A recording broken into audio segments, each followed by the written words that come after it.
Você já pensou que a maioria das pérolas da sua vida, das coisas preciosas, elas nasceram de momentos de dor intensa? Já perceberam isso?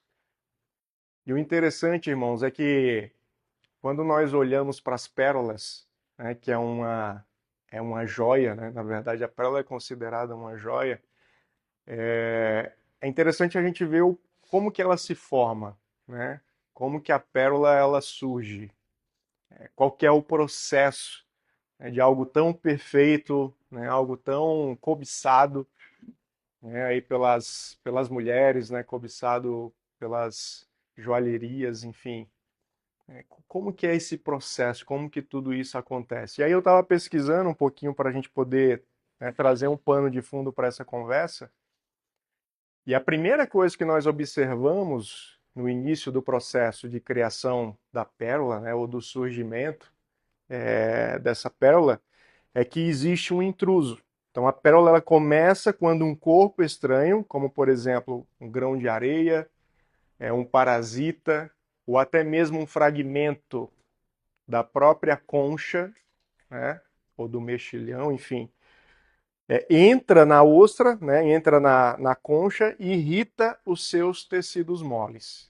Para quem não conhece a concha, ela tem uma capa dura, né, uma carcaça bem dura, mas quando ela é difícil de abrir, né? Mas quando você abre, ela é bem molinha o tecido por dentro.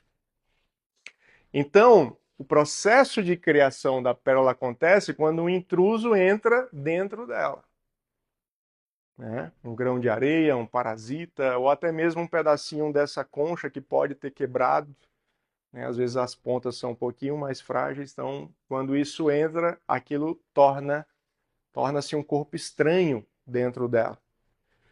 E aí, a partir de então, irmãos, vem a segunda parte do processo, que é a reação de defesa dessa concha. Então, para se proteger, a concha ela secreta uma substância chamada nacá, né? Então, ela mesma produz uma substância chamada nacá ou madrepérola, que é a mesma que reveste o interior da concha. Então, ela começa a produzir essa substância, e essa substância, então, começa a ir de encontro a esse corpo estranho, a esse intruso que está dentro dela. Depois disso, irmãos, nós temos a terceira parte, que são as camadas sucessivas. Então, o que que a concha faz, né? Ou a ostra, né? Ela vai envolvendo o intruso com várias camadas de nacá, né, madrepérola, uma após a outra ao longo do tempo. Então, ela vai, joga lá uma dose de madrepérola em cima do corpo estranho. E aí essa substância vai envolvendo. Passa ali mais um tempo, ela joga mais um pouco dessa substância. Novamente vai criando uma outra camada. Então ela vai criando um processo como se fosse uma cebola. É como se você pegasse uma cebola e dentro dessa cebola tivesse lá um grãozinho de areia, né? Você construiu uma camada da cebola, depois veio a segunda, a terceira, a quarta e assim por diante. Então ela vai criando essas camadas. Só que o interessante é que uma pérola, irmãos, ela não se forma da noite para o dia, ou do dia para a noite. Não é o intruso entrar hoje na ostra que amanhã vai sair uma pérola, não. Esse processo ele pode demorar anos, muitos anos, para que essa ostra consiga isolar aquele intruso, né? Isolar e criar essa camada forte, dura, que nós conhecemos que é a pérola. E aí o resultado disso, então, depois de muitas camadas, nós temos a pérola, uma esfera brilhante e valiosa, formada a partir de algo que começou como um intruso. Aquilo que era uma ferida para essa ostra acabou se tornando uma das coisas mais belas que a natureza é capaz de produzir. Existe um processo de transformação e de cura que o Senhor quer nos ensinar. Então, através desse processo da ostra, nós vamos entender também como que funciona o processo de Deus nas nossas vidas, ou o que que Ele quer das nossas vidas quando nós nos encontramos em situações como essa, quando nós somos agredidos por um ser de fora, né, quando nós somos irritados, né, quando um parasita, um problema tenta entrar nas nossas vidas, o que que nós devemos fazer? Lá em 1 Pedro 2:21 até o 24, quem quiser abrir sua Bíblia aí, 1 Pedro, primeira carta de Pedro, capítulo 2, do verso 21 ao 24. A palavra vai nos contar, irmãos, uma parte da história que, na verdade, esse texto, quando você lê na Bíblia, essa perícope ela começa ali no versículo 18, é uma palavra que Jesus ele está direcionando para os escravos. Né? Então, naquela época existiam escravos, pessoas que trabalhavam para os seus senhores, né? No modo de escravidão.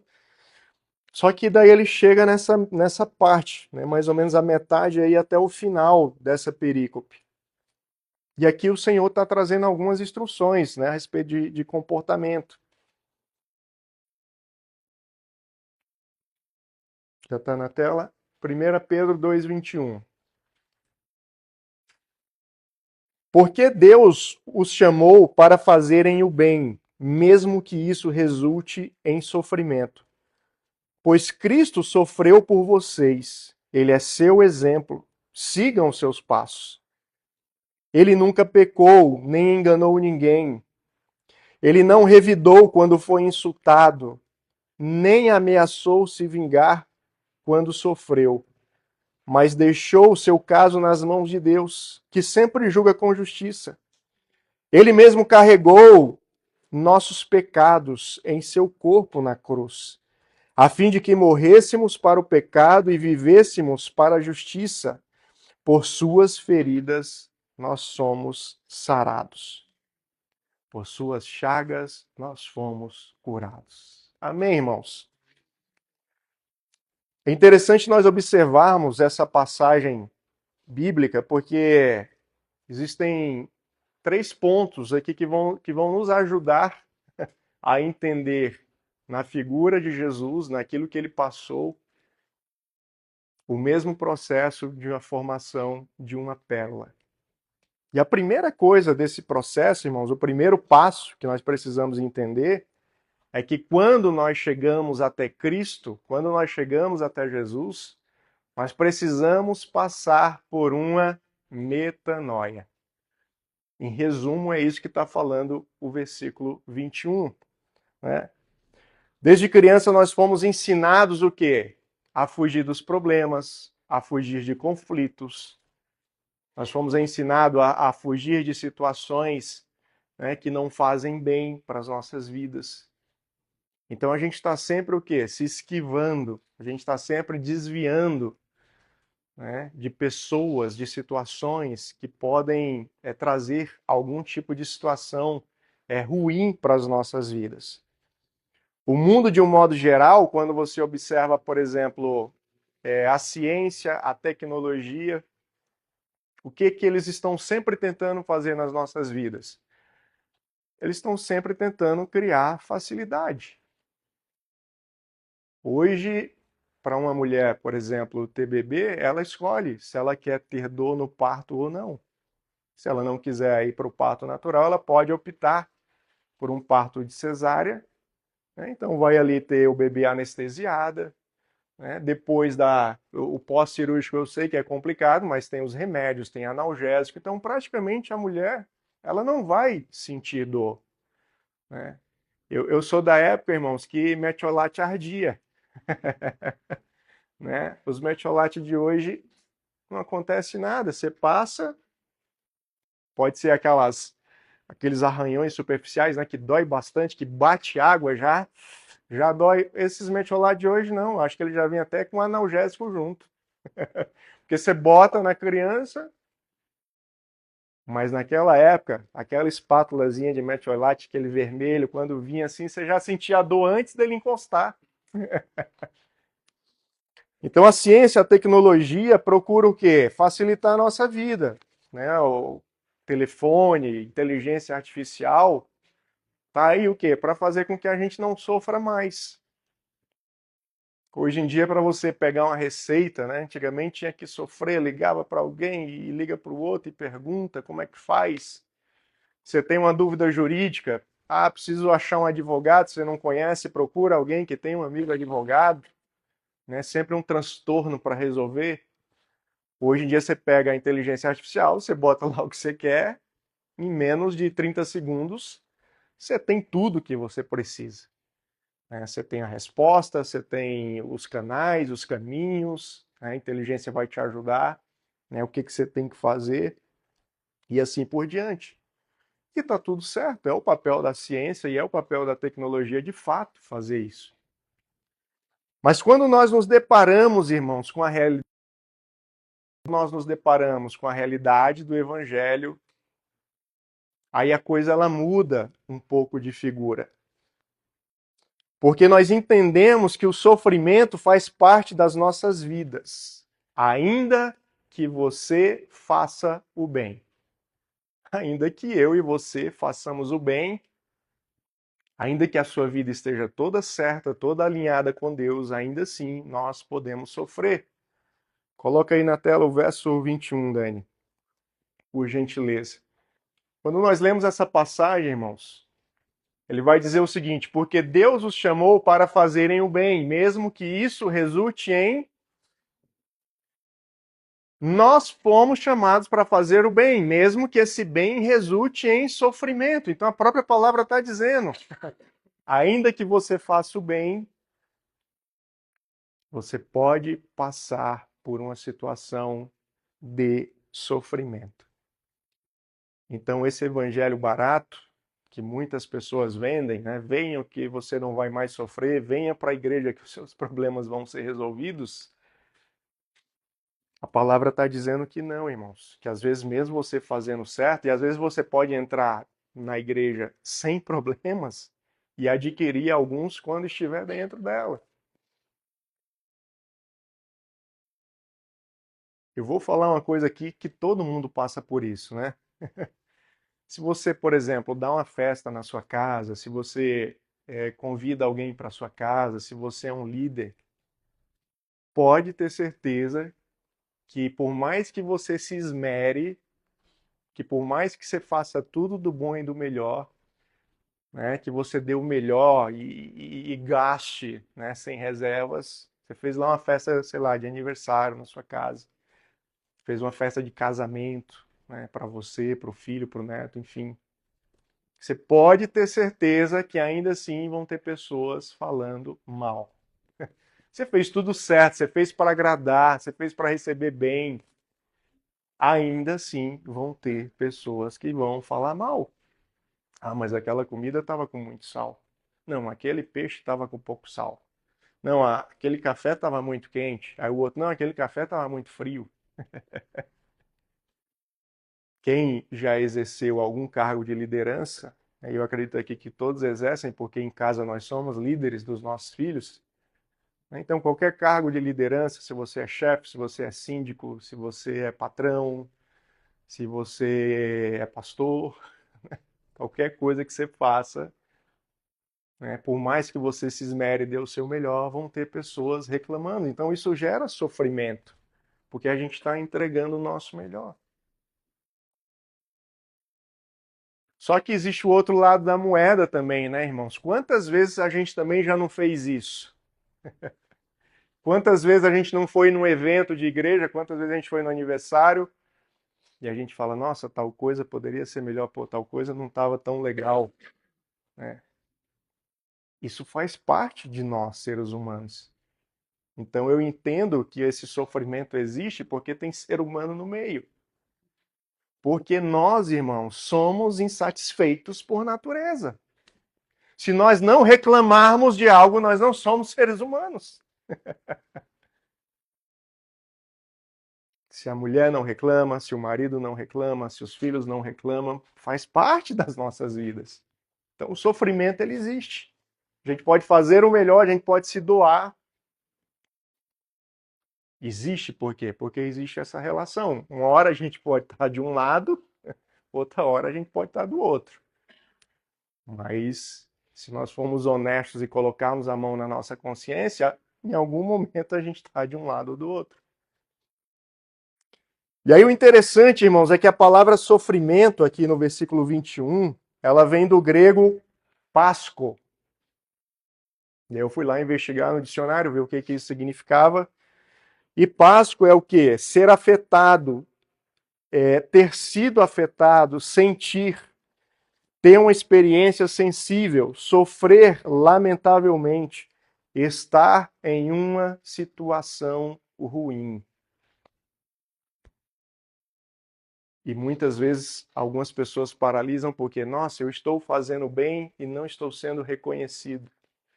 Nossa, eu faço bem, faço tudo aqui dentro de casa, não estou sendo reconhecido. Ah, eu faço isso, eu faço aquilo, eu me dedico, eu, né, me entrego ao máximo, mas não sou reconhecido.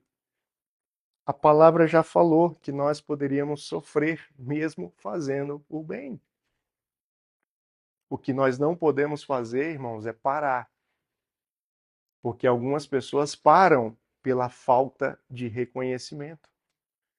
Algumas pessoas param porque elas falam: poxa, eu estou dando, mas eu não estou recebendo nada em troca, então não vou fazer mais. Só que fazer o bem, segundo a palavra de Deus, ela não está baseada em troca. O Senhor fala aqui no versículo 21, né? Porque Deus nos chamou para fazer o bem. Deus os chamou para fazer o bem. Ponto. Não tem condições. Olha, Deus está falando que a gente só vai fazer o bem se nós recebermos o bem de volta. Não, irmãos, bem é via de mão única. É igual essa rua aqui onde está a igreja. Ela só vai para um lado. Não tem retorno. Só vai. Para onde que vai essa rua aqui? Ela vai lá para a Marginal. Ah, mas não volta? Não, não volta. O bem é mão única, ele só vai. O bem ele não volta, irmãos. Por mais que isso gere sofrimento nas nossas vidas. O segundo ponto que daí nós aprendemos nessa leitura é que a justiça ela vem de onde, irmãos? De Deus. Então lá nos versículos 22 e 23, o que diz lá? Versículo 22, ele nunca pecou nem enganou ninguém. Não revidou quando foi insultado, nem ameaçou se vingar quando sofreu, mas deixou seu caso nas mãos de Deus, que sempre julga com justiça. Primeiro ponto que eu falei para vocês foi o quê? Mudança de mente, mudança de mentalidade, metanoia. Segundo ponto que nós precisamos entender, irmãos, a justiça, ela vem de Deus. Se eu perguntar para vocês aqui, se eu trouxesse uma situação real ou hipotética, e eu começasse a perguntar, qual que é a sua opinião? Qual que é a sua opinião? O que você acha que deve ser feito aqui? Provavelmente a gente teria várias ideias do que é justo, né? Do que dentro desse caso que eu trouxe, né, como que deve ser aplicada a justiça, quem que deve sofrer o quê, quem que deve ser penalizado. Então a justiça, irmãos, todo mundo tem a sua. Né? Nós nascemos também com isso dentro da gente. Mas quando nós olhamos para a justiça dos homens, né, antes de olhar para a justiça de Deus, vamos olhar para a justiça dos homens. Imagine que você viu alguma pessoa infringindo o trânsito aqui em Itapema. Você pode ir lá e fazer justiça? Não. Você viu um crime sério aqui na cidade, você presenciou, você pode fazer lá a justiça? Nós não podemos. Por que nós não podemos fazer, pastor? Porque existe um protocolo. O máximo que você pode fazer, que eu posso fazer, é o quê? Denunciar. Então nós vamos lá no órgão competente, na polícia, na procuradoria, e fala assim, olha, presenciei tal crime. O procurador vai comunicar o juiz, ou a polícia, não sei em que ordem isso acontece, mas aí ele vai acionar o que é a polícia, porque a polícia tem poder de investigar, então a polícia vai investigar, ver se aquilo realmente aconteceu, vai juntar as provas, se você tiver prova, você dá para a polícia, e aí diante dessas informações, da acusação, da causa, né, da materialidade da coisa, o juiz vai pegar toda essa informação e é ele quem tem o poder de decidir. Então nós, nem socialmente, nós podemos fazer justiça, por mais que a gente queira. E por mais, às vezes, que algumas pessoas façam. Né? Essa semana agora saiu um caso, acho que lá em Joinville, de pessoas que pegaram lá um cidadão que estava aprontando, né? E a polícia pegava e soltava, então a comunidade resolveu fazer justiça com as próprias mãos. Provavelmente vão quê? Vão ter que responder na justiça porque eles não podem fazer isso. Embora está dentro de nós essa vontade de fazer justiça, de resolver as coisas, né? De colocar ordem muitas vezes. E aí, quando nós olhamos, irmãos, para os tempos antigos, né, tanto no Antigo Testamento quanto no Novo Testamento, quem tinha poder para julgar naquela época, do Antigo Testamento, eram os reis e os juízes, né, depois dos patriarcas. Então, eles é quem tinham poder de julgamento. Então, qual que era a função do rei? Uma das funções do rei era julgar as causas, né? As brigas do povo, as confusões, as disputas, aquilo que a sociedade não conseguia resolver entre eles, levava para o rei, levava para o juiz. E o juiz trazia o decreto, né? Então ele ia dizer se aquilo procedia, se não procedia, quem estava certo, quem estava errado. No Novo Testamento nós temos as autoridades constituídas, né? Autoridades gregas, romanas. Então era eles que decidiam. Levaram, por exemplo, Jesus lá na presença de Pôncio Pilatos, que é para ele julgar, para ele definir a situação de Jesus. Se ele ia ser solto, se ele ia ser crucificado, se ia liberar, né, Barrabás. É claro que ali ele quis se ausentar e ele jogou a bola para o povo, né? Ele lavou as mãos, mas a responsabilidade de julgar era dele. Ele poderia ter absolvido Jesus? Poderia. Ele tinha esse poder, né? Então existem essas questões. E aí Jesus, sabendo disso, o que que Jesus faz, irmãos? Jesus nos ensina que a verdadeira justiça, ela vem de Deus. E muitas vezes as coisas não estão acontecendo nas nossas vidas, por quê? Porque a gente quer fazer justiça com as próprias mãos, né? Às vezes a gente quer fazer justiça dentro do casamento, com as nossas próprias mãos. Às vezes a gente quer fazer justiça com os filhos, com as próprias mãos. Às vezes eu quero fazer justiça no meu trabalho, com as próprias mãos. Às vezes eu quero fazer justiça na igreja, com as minhas próprias mãos. Tem um juiz famoso no nosso país que ele deu uma entrevista essa semana agora para um youtuber, um influencer, né? E aí o influencer fez uma pergunta para ele por que que o caso do ex-presidente estava andando, né, muito acelerado e por que o caso do INSS, né, ia no modo tartaruga. E a resposta dele foi assim, que eram dois processos diferentes e que ele não tem a relatoria de tudo que acontece no Brasil, mas ele gostaria de ter. Ele falou assim: eu não tenho a relatoria de tudo, mas eu gostaria de ter a relatoria de tudo. E isso muitas vezes, irmãos, está dentro da gente.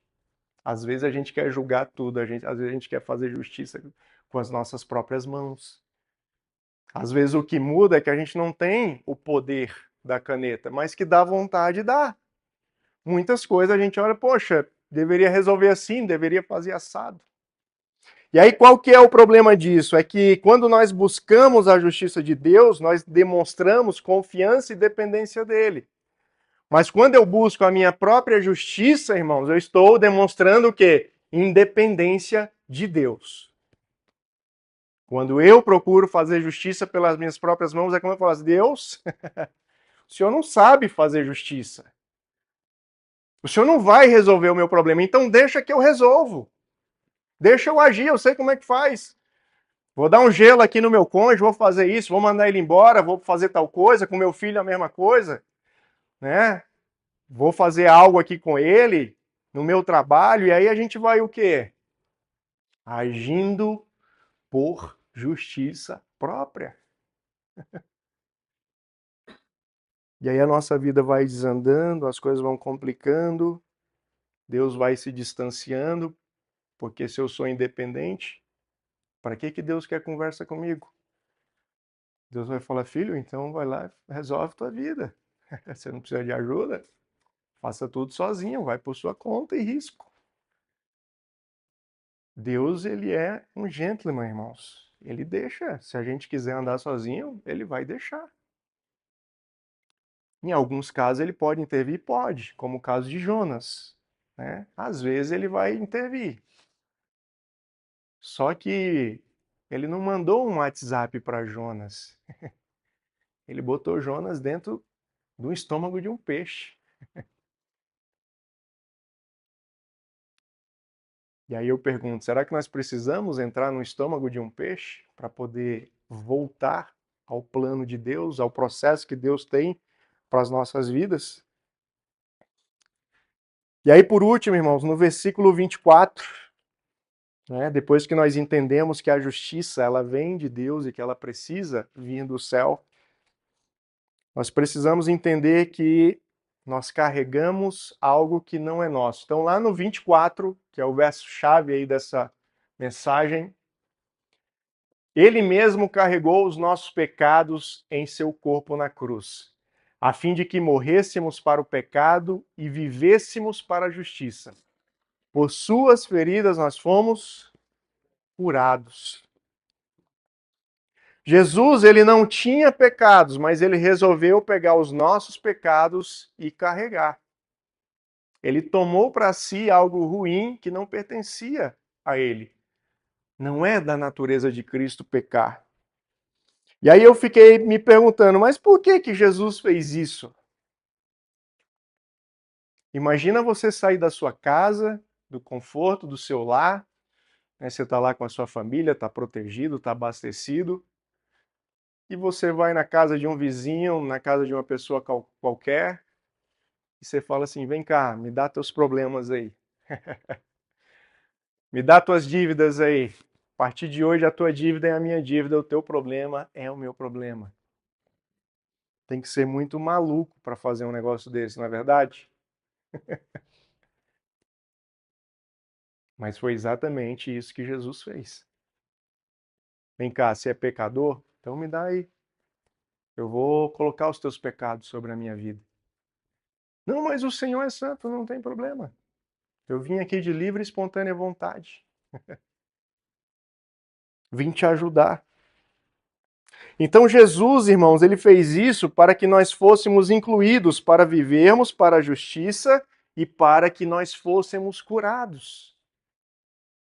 Jesus, ele chamou aquilo que era ruim e trouxe para a vida dele, ele trouxe uma responsabilidade que não era dele para ele. Porque o pecado nunca foi responsabilidade de Deus, sempre foi dos homens. Quando Deus criou o céu e a terra e ele instituiu lá Adão e Eva, ele deu uma ordem, falou: ó, não pequem. O que era pecar, irmão? É desobedecer a ordem de Deus. Deus deu uma ordem, não coma dessa árvore. Comeu, pecou. Então o pecado é uma responsabilidade de nós humanos, nunca foi uma responsabilidade de Deus. E é interessante que quando nós observamos esse cenário de um Deus que era puro, de um Deus que era bom, né? De um Deus que não tinha problemas e carrega os nossos problemas, eu lembrei de uma frase que é muito comum nós ouvirmos no nosso meio, que diz que a igreja é um grande hospital. A igreja é um grande hospital. Isso é uma verdade tão grande, irmãos, porque se um doente chegar em qualquer canto, ele não vai ser aceito. Se uma pessoa doente venha na nossa casa, se uma pessoa doente vai entrar num trabalho, ele não vai ser aceito. A gente sabe que, né, que ele está doente, que ele está enfermo. O único lugar que aceita uma pessoa doente é o hospital. Porque o hospital vai pegar o problema que é de outra pessoa, que está enferma, que está necessitada, vai pegar aquele problema para si, né? Fazendo aqui uma analogia, obviamente, vai pegar aquele problema para si, vai resolver esse problema e vai liberar ele sarado. O hospital é o único lugar onde você vai entrar doente e vai sair curado. Então, quando nós observamos essa analogia, realmente a igreja, irmãos, ela é como um hospital. Por quê? Porque a igreja é um local que as pessoas elas entram doentes, elas entram enfermas, elas entram cheias de chagas, elas entram cheias de pulga, de carrapato, de mazelas, de um monte de coisa ruim, e ela precisa o quê? Sair curada. Porque pelas suas pisaduras, pelas suas chagas, nós fomos curados. A palavra chagas ou feridas, né, dependendo aí da sua tradução, ela vem do grego molops, que significa contusão, vergão ou ferida que corre sangue. Então, chagas, irmãos, vai desde uma contusão, que é algo mais simples, né, que você quando teve uma contusão no pé, né, ali no tornozelo, vai enfaixar, vai ficar uns diazinhos sem andar, mas daqui a pouco você está andando. De certa forma é algo simples, né? Vai passar.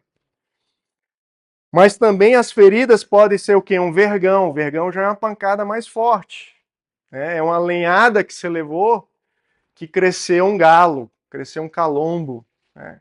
Poxa, vai ficar visível. Você levou ali um grande impacto. Aquilo ali já dói mais. Às vezes, dependendo do tamanho, vai ter que suturar, vai ter que tirar, né, o líquido que foi gerado dentro. Então já é algo um pouquinho mais sério. Só que a palavra chagas e feridas também o quê? Aquela ferida da qual corre sangue. Pode ser também algo mais profundo. Pode ser também algo mais sério que atinge as nossas vidas. E aí muitas pessoas às vezes falam assim: "Poxa, eu estou sofrendo tanto por causa de Cristo". Quanto que você está sofrendo, irmãos? Você está sofrendo por uma contusão, por um vergalhão, ou já está saindo sangue de você? Porque Deus não faz diferenciação. Algumas pessoas falam assim: não, até aqui eu aguento. Até aqui, Senhor, eu vou. Passou disso, eu não vou mais. Senhor, a contusão eu aguento. Né? Eu vou, mas, Senhor, se estiver sangrando, eu tô fora. Vou pendurar minha chuteira. Né? Vou passar o bastão para outro. Para mim não dá. Irmãos, não existe isso. O sofrimento, ele é intrínseco às nossas vidas de cristão. Eu não estou aqui desejando que ninguém sofra, longe disso, né? Quem quiser é que não passemos por sofrimento. Mas eu não posso mentir para vocês, porque eu também tenho os meus perrengues, eu também passo pelos meus sofrimentos. E aí, para nós finalizarmos, irmãos, e fecharmos toda essa ideia, né, para que isso tudo faça sentido na sua mente, a primeira coisa que nós precisamos entender é que é a pérola que eu falei no início, ela é classificada, né, como uma gema orgânica ou como uma joia orgânica. Então nós conhecemos muitas joias que são minerais, né? O diamante é uma joia mineral, o ouro, outra joia mineral, né? Vem de um minério. Mas o interessante, irmãos, é que pérola ela é algo produzido organicamente, é uma beleza que é produzido a partir de algo que Deus estabeleceu, né? De uma criatura que tem vida, de um ser que tem vida. E aí eu estava fazendo a pesquisa e descobri que lá em Apocalipse 21, se puder aí abrir, Dani. Apocalipse 21, irmãos. Olha só que interessante o que a palavra diz no livro que revela as coisas finais, os acontecimentos finais a respeito das coisas terrenas. Esse texto aqui, antes da gente ler, só para contextualizar vocês, se você tiver com a Bíblia aberta, você vai ver que lá está intitulado como a Nova Jerusalém. E ali existe um relato, né, de como vai ser essa Nova Jerusalém, vai falar da estrutura do muro, e aí vai chegar numa parte que vai falar das portas. Então a cidade de Jerusalém, ela vai ter o seguinte, 21. As 12 portas eram feitas de quê? Pérolas. Cada porta de uma única pérola. E a rua principal era de ouro puro, transparente como vidro. Irmãos, quando você lê esse relato, ele é bem específico. Ele vai dizer, por exemplo, que o muro de Jerusalém ele tem uma espessura de 65 metros.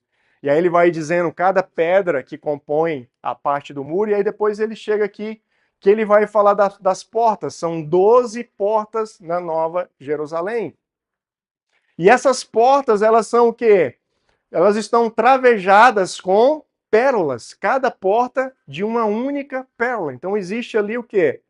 Uma pérola específica, certo? Que está ornamentando essa porta. E eu não sei se você sabe ou se você se lembra, mas 12 na Bíblia para os judeus é o quê? Representa o governo de Deus. E o governo de Deus, então, na visão aqui, foi associado à pérola. E a pérola nós entendemos que é um processo orgânico, que é quando o intruso entra dentro da concha, e aí ela é envolvida, né, pela madrepérola, por essa substância, ela vai sendo envolvida. Então ali nós temos o que? Uma pérola.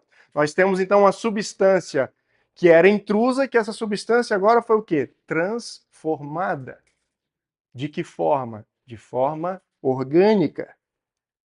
Então nós precisamos entender que se 12 é o governo, se existem pérolas na porta que estão associadas ao governo de Deus, então o governo de Deus ele será estabelecido na sua vida quando você permitir que a natureza de Cristo envolva todos os seus problemas. A sua vida, vou repetir, ela será governada por Deus quando a natureza de Deus, que é o Espírito que habita em você, envolver todos os seus problemas. Assim como a concha, irmãos, ela secreta a madrepérola que reveste do seu interior, nós precisamos secretar do Espírito o mesmo que reveste o nosso interior para aquilo que nos irrita, que nos fere, para que nós possamos transformar em pérola. Captaram a vossa mensagem?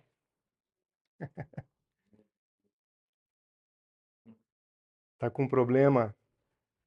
Está com dificuldade? Tem um intruso na sua vida?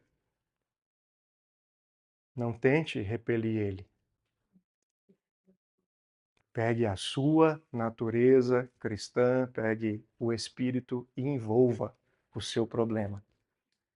Transforme o seu problema na sua natureza, naquilo que você carrega. É isso que a ostra faz. Ela pega algo que é intruso, que não pertence a ela, que não é da natureza dela, e ela vai envolvendo com várias camadas, até que aquilo, a madrepérola, que é da natureza dela, então agora ela tem um corpo ali que se comunica com ela. Por quê? Porque é da minha mesma natureza. Você está com um problema com os filhos? Envolva ele com a natureza de Cristo. E o seu filho se transformará numa pérola. Está com problema no casamento? Envolva o seu cônjuge com a natureza de Cristo. E o seu casamento será uma pérola. Tá com um problema no seu trabalho? Faça a mesma coisa na sua vizinhança, com o seu vizinho, com um parente. Tudo aquilo que nos agride, irmãos, como agride essa ostra, nós precisamos absorver com a natureza de Cristo. Esse é o projeto de Deus para as nossas vidas, não é simplesmente sair repelindo as coisas. Porque a nossa vida está cheio de areia, está cheio de intrusos, está cheio de parasitas.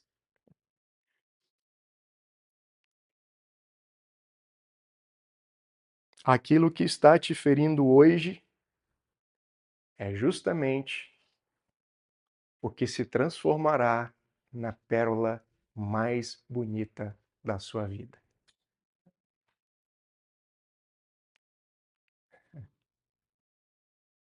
Isso só vai acontecer quando nós entendermos que eu preciso envolver os meus problemas, que eu preciso envolver as situações adversas da minha vida com aquilo que eu carrego.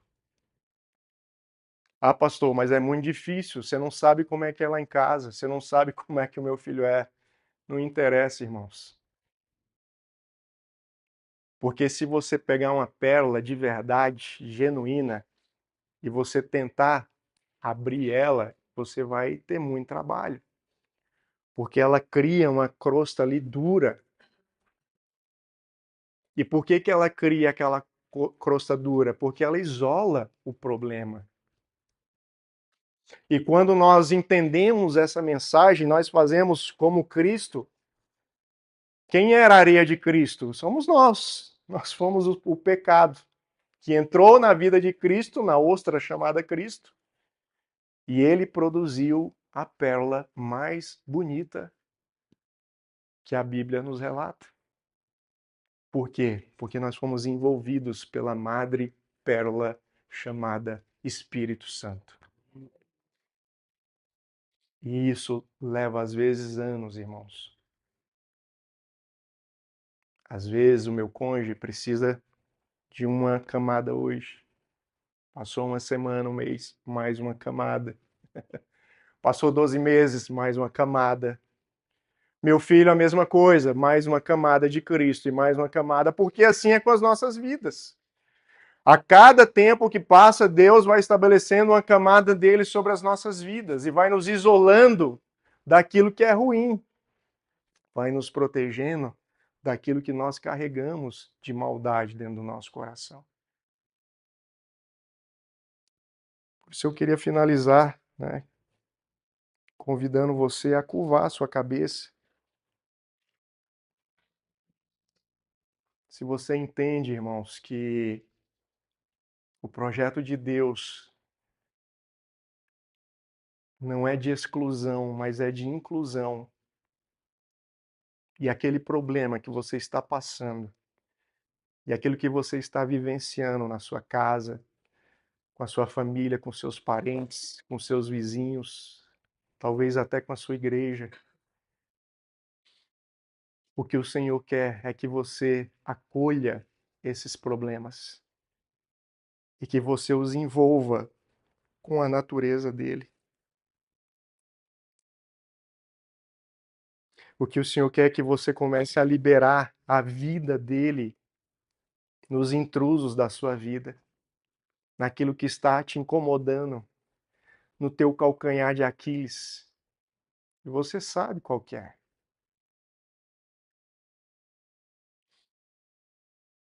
E se você precisa de ajuda, peça para ele. Deus, eu estou com areia aqui no meu sapato, Pai, está me incomodando.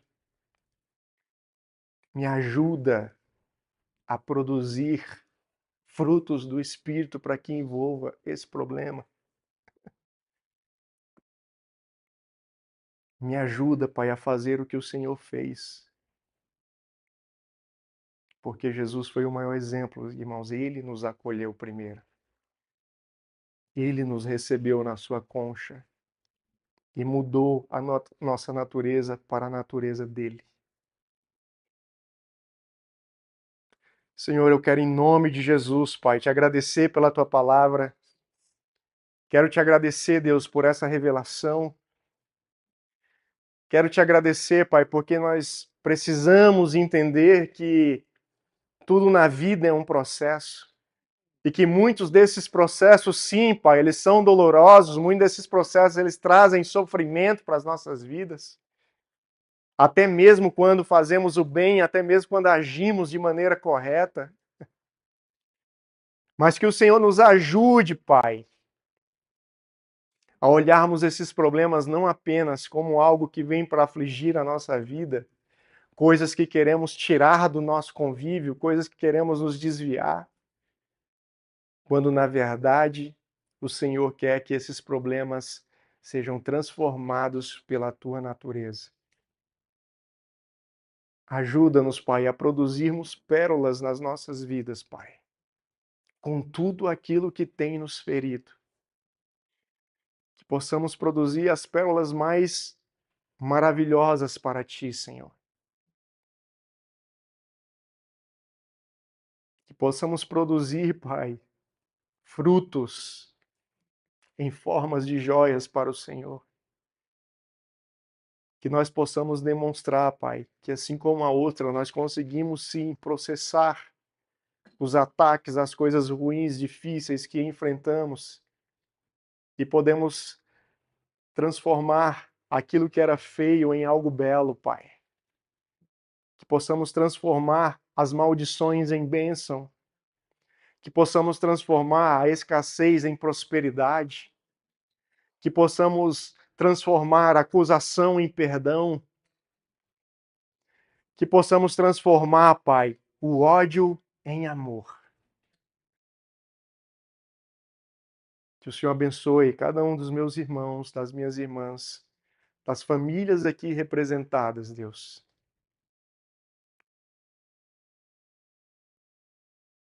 Para que possamos enxergar e entender que as maiores pérolas produzidas nas nossas vidas, elas virão das nossas maiores dores.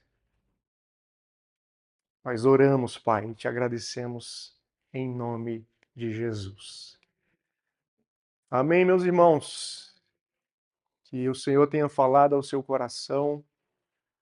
Se você não entendeu a palavra, né, assista depois no YouTube, rumine.